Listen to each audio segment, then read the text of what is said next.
Coração. Ao que visamos principalmente ao discorrer sobre todas as coisas que apresentamos neste nosso canal: informar a mente ou formar um caráter cristão, fornecer conhecimentos acadêmicos para enriquecer o intelecto ou falar ao coração. Um pouco de cada coisa tem o seu lugar, mas não há algo mais importante do que aquilo que o próprio Deus nos pede insistentemente em sua palavra, que é o nosso coração. E neste propósito estamos apresentando partes de um texto de A.W. Pink, sobre o simples título Coração.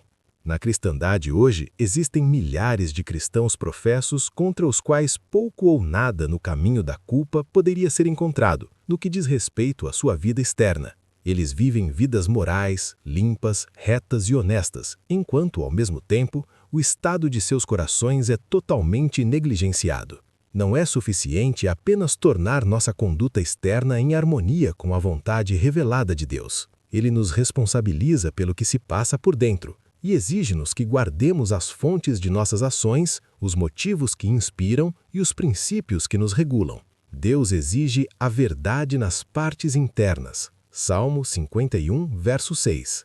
Cristo nos ordenou: "E olhai por vós, não aconteça que os vossos corações se carreguem de glutonaria, de embriaguez e dos cuidados da vida, e venha sobre vós de improviso aquele dia." Lucas 21, verso 34. Se eu não olhasse para dentro, como eu poderia saber se eu possuo aquela pobreza de espírito, tristeza pela impiedade, mansidão, fome e sede de justiça e pureza de coração sobre as quais o Salvador pronuncia sua bênção? Mateus 5, versos 1 a 8. Devemos lembrar que a própria salvação é subjetiva e objetiva, pois não consiste apenas do que Cristo fez por seu povo, mas também o que ele fez neles pelo Espírito Santo.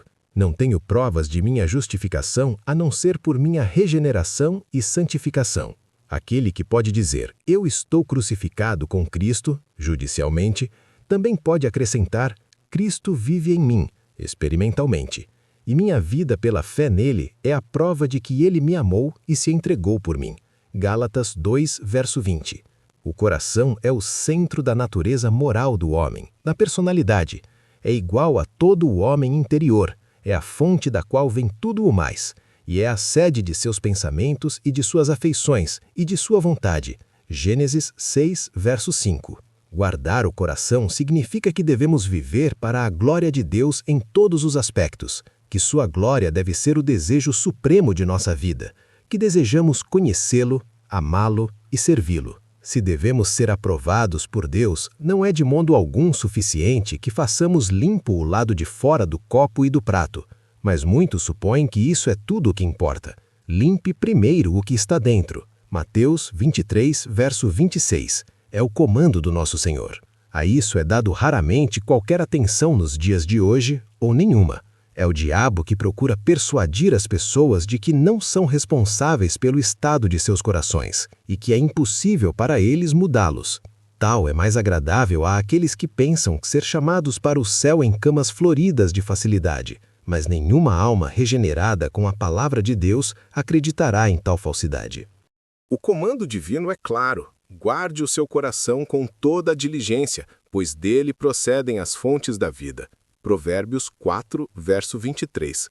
Esta é a tarefa principal que está diante de nós, pois é para o coração que Deus sempre olha, e não pode agradá-lo enquanto o coração estiver despreocupado. Sim, há um ai para aqueles que ignoram isso. Aquele que não faz esforços honestos para expulsar pensamentos pecaminosos e imaginações malignas e que não lamenta a presença deles é um leproso espiritual. Aquele que não tem consciência do funcionamento da incredulidade, do resfriamento de suas afeições, das erupções do orgulho, é estranho a qualquer obra de graça em sua alma. Deus também não lhe pede apenas para guardar seu coração, mas ele exige que você o faça com toda a diligência. Ou seja, você faz disso a sua principal preocupação e cuidado constante. A palavra hebraica para guardar significa vigiar, isto é, a alma ou o homem interior, como um tesouro precioso, porque os ladrões estão sempre prontos para roubá-lo. As devoções de seus lábios e os trabalhos de suas mãos são inaceitáveis para o Senhor. se o seu coração não estiver bem à sua vista. Que marido apreciaria as atenções domésticas de sua esposa se ele tivesse bons motivos para acreditar que suas afeições estavam alienadas dele? Deus toma nota não apenas da questão de nossas ações, mas das origens nas quais são feitas, em propósito das mesmas. Se nos tornarmos vagos e descuidados em qualquer desses aspectos, mostramos que nosso amor é frio e que nos cansamos de Deus. O Senhor Deus é aquele que pesa o coração, Provérbios 24, verso 12, observando todos os seus movimentos. Ele sabe se as suas obras de esmola são feitas para serem vistas e admiradas pelos homens ou se provém de uma benevolência altruísta. Ele sabe se suas manifestações de boa vontade e amor para seus irmãos são fingidas ou genuínas. A Bíblia abre, como nenhum outro livro, a torpeza e a natureza horrível do pecado, como aquela coisa abominável que Deus odeia, Jeremias 4, verso 4, e que devemos detestar e evitar. Nunca dá a menor indulgência ou disposição ao pecado, nem nenhum de seus ensinamentos conduz à licenciosidade. Condena severamente o pecado em todas as suas formas e faz saber a terrível maldição e ira de Deus que é devida. Não só repreende o pecado nas vidas externas dos homens, mas revela as faltas secretas do coração, que é o seu lugar principal. Ela adverte contra os primeiros movimentos do pecado e legisla para a regulação de nossos espíritos, exigindo que possamos manter limpa a fonte da qual procedem as ações da vida. Suas promessas são feitas para a santidade e suas bênçãos concedidas aos puros de coração. A inesgotável e exaltada santidade da Bíblia é a principal e sua peculiar excelência, pois é também a principal razão pela qual não é adiada pela maioria dos não regenerados. A Bíblia proíbe todos os pensamentos e ações injustas. Proíbe a inveja, Provérbios 23, verso 17, e todas as formas de egoísmo, Romanos 15, verso 1. Isso nos obriga a nos purificar de toda a imundície da carne e do espírito, e da perfeita santidade no temor de Deus. 2 Coríntios 7, verso 1. E nos obriga a abster-se de toda a aparência de mal. 1 Tessalonicenses 5, verso 22. A doutrina celestial deve ser acompanhada de caráter e conduta celestiais. Seus requisitos penetram nos recessos mais íntimos da alma, expondo e censurando todas as corrupções encontradas lá.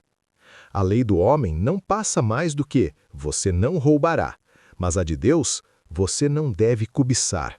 A lei do homem proíbe o ato de adultério, mas a de Deus repreende o olhar para uma mulher para cobiçá-la.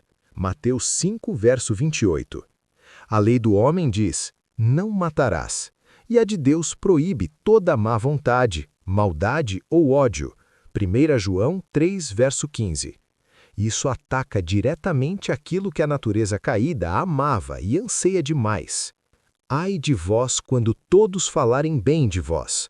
Lucas 6, verso 26. Proíbe o espírito de vingança e exige o perdão de ofensas, e ao contrário da autojustiça de nossos corações, inculca humildade. Tal tarefa exige ajuda divina, portanto ajuda e graça devem ser buscadas no Espírito Santo a cada dia. Muitos hoje estão apenas brincando com as solenes realidades de Deus, nunca abraçando e tornando-as próprias. E você, leitor, isso é verdade para você? Acresça-se às palavras de A.W. Pink que se todos os deveres apontados não forem realizados por amor a Jesus e para a exclusiva glória de Deus, de nada adiantarão os nossos melhores esforços morais, pois sem o amor que é descrito em 1 Coríntios 13, todos os esforços relativos à nossa religiosidade serão vãos. Compartilhe esta mensagem e se inscreva em nosso canal Vida Eterna com Deus. Para estudos bíblicos mais aprofundados, acesse o canal Vida Eterna Estudos Bíblicos.